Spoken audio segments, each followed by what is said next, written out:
Food security was and still is a major global issue that most countries struggle with to solve it sustainably. Good day, ladies and gentlemen. My name is Chen Hao, and I present to you today a work done together with Dr. Nala, Taylor's Fruit Garden. Taylor's Fruit Garden is an initiative implemented by the university back in mid-2021 with a growing need to address food safety and security. The garden was created with a vision to set up small fruit orchards within community spaces as part of a food sustainability initiative, while at the same time aiming to become a platform for experimental, learning, and innovation in the process. You may ask at this point, why fruit trees but not vegetables like every other urban farms? Well, in the market perspective, the demands for local fruits have been growing as the nation's population continues to grow. Furthermore, the recent price of local fruits are going through inflation as a result from the increase in export rate. Moreover, local fruits offer high levels of vitamins and antioxidants that help in boosting individuals' immunity while requiring less maintenance than cultivating vegetables. Now let me introduce the garden members of Taylor's Fruit Garden. We have a total of 5 fruit trees. Among them are the chiku tree.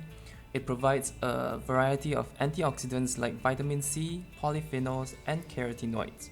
Next, we have guava, which reduces the risk of cancers, atherosclerosis, arthritis, diabetes, and other aging diseases.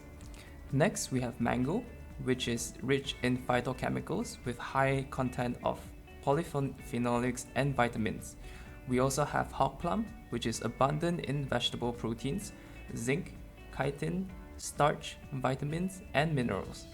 Last but not least, we have custard apple, which is a good source of dietary fiber, vitamin A, vitamin C, antioxidant, potassium, vitamin B6, copper, and is also an excellent source of iron. So why choose such a small space? Well, as urbanization progresses, the spaces available for agriculture gradually decreases as well. That said, a small space of 2,500 square feet is easily available within most housing area. Thus, the garden is easily replicable for beginner communities.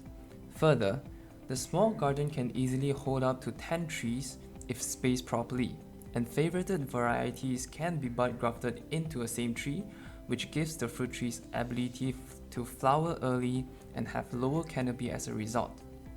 Moreover, a small garden as Taylor's Fruit Garden can provide seasonal harvest as a reward for the community's engagement while requiring a low maintenance input from them. So how will the community benefit from this garden? Firstly, the garden gives an aesthetic value and become a therapeutic space for the community to spend their time in. This encourages the community to be more engaged in the garden.